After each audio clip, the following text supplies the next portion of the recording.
Hello students, आज हम जो स्टडी करने जा रहे हैं commutative property of vector addition. Commutative property of vector addition. Okay, commutative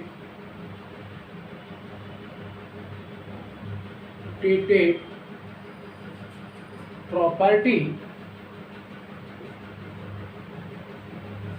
of vectors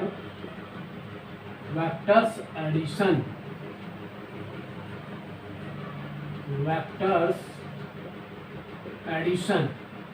ठीक है ना। Commutative property of vector addition और commutative law of vector addition बात एक ही होती। Commutative property of vector addition और commutative law of vector addition, this is the same sentence. Okay, suppose that हमारे पास एक वेक्टर है ये, this is vector A,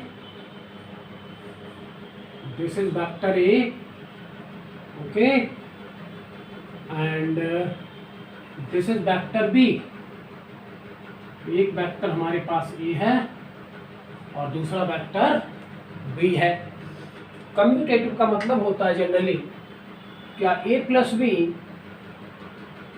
vector A plus vector B, it is equal to vector B plus vector A. ठीक है, ये मतलब होता है कम्यूटेटिव का। अगर लिख देता हूँ, commutative means vector A plus vector B हमें शो करना है किसके इक्वल होगा, it is equal to vector B plus vector A. Vector A plus vector B it is equal to vector B plus vector A. ये हमें show करना है। क्या ऐसा होता है? तो मैथमेटिक्स में तो जनरली होता है ये 3 + 4 4 + 3। ठीक है, अगर मैथमेटिक्स के नज़रिए से हम देखें, अर्थमेटिक के नज़रिए से, अगर अर्थमेटिक के नज़रिए से हम देखें तो 3 + 4 = 4 + 3 एक ही बात है ना। तो सबसे पहले हम इसमें क्या कैलकुलेट करते हैं, ए प्लस बी। ठीक है, सबसे पहले जो कैलकुलेशन हमारा वो किसका है, ए प्लस बी का कैलकुलेशन है। ए प्लस बी का कैलकुलेशन, ए प्लस बी को हम कैलकुलेट करते हैं। तो vector A first in vector A, in vector A add, in vector A add to, add of या add to vector B, in vector A add to vector B, in vector A, in vector A add to vector B. इसका मतलब ए plus B का मतलब यही है कि vector A में हमें किसको ऐड करना है। इसका मतलब क्या है, यही मतलब है इसका, इन वेक्टर ए में क्या ऐड करना है, वेक्टर बी को ऐड करना है। Vector A plus B in vector A add to vector B, हमें वेक्टर बी को ऐड करना है। तो ये इसका मतलब यही होता है vector A plus vector B. Okay, vector A plus vector B equal to this is, यहाँ पर लिख लेते हैं इस तरह से, vector A plus vector B, vector A plus vector B in vector A add to vector B. Vector ए में vector B को ऐड करना है। तो देखिए, हम किसी वेक्टर का डायरेक्शन ना तो चेंज कर सकते हैं, ना उसका मैग्नीट्यूड चेंज कर सकते हैं। ये वेक्टर की क्या होती है, एक प्रॉपर्टी होती है। ठीक है, ना तो हम डायरेक्शन चेंज कर सकते हैं किसी वेक्टर का, और ना ही हम किसी वेक्टर का मैग्नीट्यूड चेंज कर सकते हैं। This is the property of a vector. Okay, तो वेक्टर ए को हम कहाँ शिफ्ट करेंगे, यहाँ पर हमने वेक्टर ए को शिफ्ट कर दिया, यहाँ पर हमने वेक्टर ए को उठाया और शिफ्ट कर दिया। ये हो गया शिफ्ट।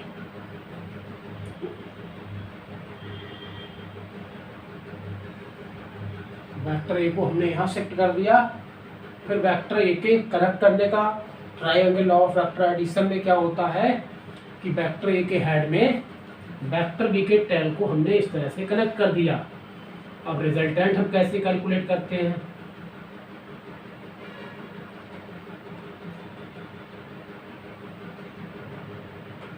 जो हम रिजल्टेंट कैलकुलेट करते हैं वो रिजल्टेंट कैलकुलेट करने का जो तरीका होता है हमारा, इनिशियल डिस्टेंस या डिस्टेंस और displacement between initial and final position. तो ये तो फाइनल पोजीशन है, ये इनिशियल पोजीशन है, तो इनके बीच का क्या हम क्या ड्रॉ कर देंगे, एक दिस इज द रिजल्टेंट, और इस रिजल्टेंट का एरो किस तरफ होगा, इसके एरो की तरफ होगा।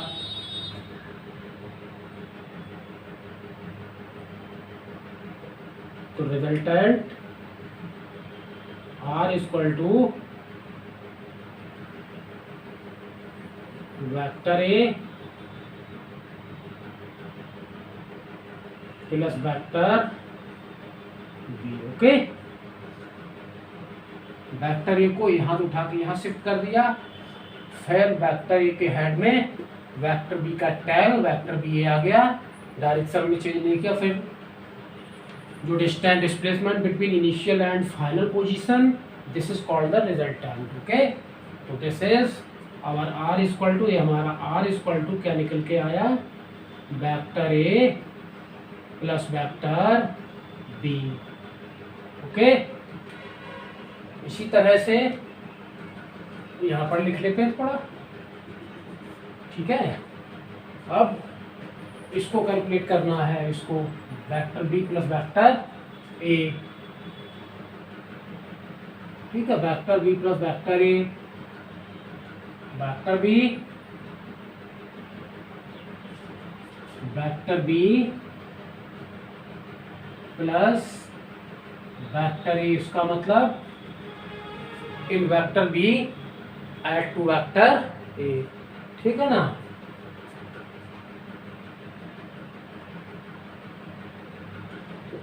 इन vector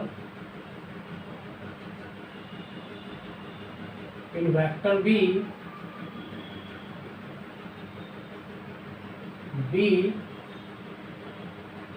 add to vector A, B plus A का मतलब in vector B add to vector ए।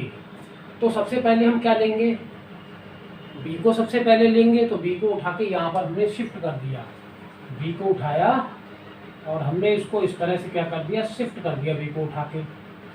कोई बात नहीं, मैग्नीट्यूड डायरेक्शन चेंज नहीं होगा। बी को हमने यहाँ उठा के शिफ्ट कर दिया। फिर वेक्टर बी के हेड में वेक्टर ए का टेल कनेक्ट कर देंगे। तो दिस इज वेक्टर ए।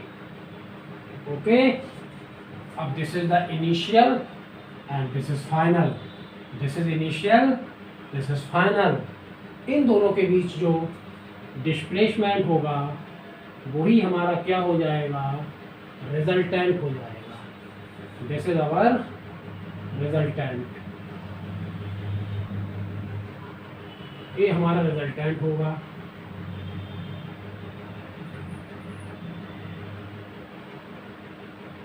ठीक है, तो यहाँ पर जो रिजल्टेंट आएगा vector R equal to vector B plus vector A. ठीक है, अब थोड़ा सा सोचिएगा जरा, यहाँ पर सबसे पहले वेक्टर रिजल्ट इस वाले एडिशनल रिजल्टेंट डायरेक्शन किधर है, इस तरफ है। इसमें रिजल्टेंट डायरेक्शन कैसा, ऐसा है, और इसमें भी रिजल्टेंट का डायरेक्शन ऐसा है। फिर से एक बार लिख देता हूँ मैं यहाँ पर, फर्स्ट डायग्राम रिजल्टेंट का डायरेक्शन, रिजल्टेंट की डायरेक्शन वो कैसा है, इस तरह से है, vector A plus vector B. First diagram में एक समझाने का तरीका है, इसे देखते रहिए। First in first R equal to vector A plus vector B, जिसके रिजल्टेंट का डायरेक्शन ये है। अब सेकंड वाले डायग्राम की बात कर लेते हैं, vector R equal to vector B plus A, इसमें भी रिजल्टेंट इसी डायरेक्शन में जा रहा है। देख लीजिए आप लोग, इसमें भी जो रिजल्टेंट है वो भी इसी डायरेक्शन में जा रहा है, vector B plus vector A. मतलब दोनों डायग्राम में, दोनों एडिशन में रिजल्टेंट का डायरेक्शन सेम है। जब रिजल्टेंट का डायरेक्शन सेम है और उसका मैग्नीट्यूड भी सेम है तो we can say vector A plus B it is equal to vector B plus vector A. Okay, from first and, या इस तरह लिखते in first, in figure first and second the direction of resultant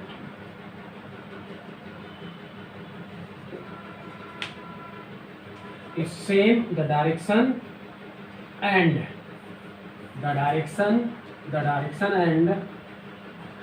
magnitude of resultant in figure first and second, the direction and magnitude of resultant, the direction and magnitude of resultant is same, the direction and magnitude resultant is same, that is why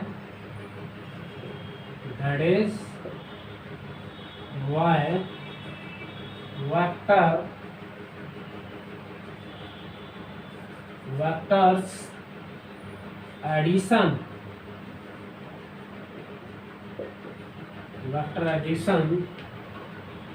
is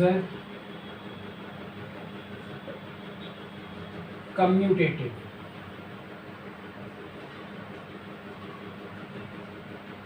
okay, is there any problem? कोई भी दिक्कत नहीं होगी। Screenshot लेके यहाँ से भी note कर सकते हैं, अदरवाइज हम नोट्स देंगे वहाँ से भी नोट कर सकते हैं। ओके, स्क्रीनशॉट लीजिए और नोट कीजिए। हो गया? ठीक। नेक्स्ट देखिए,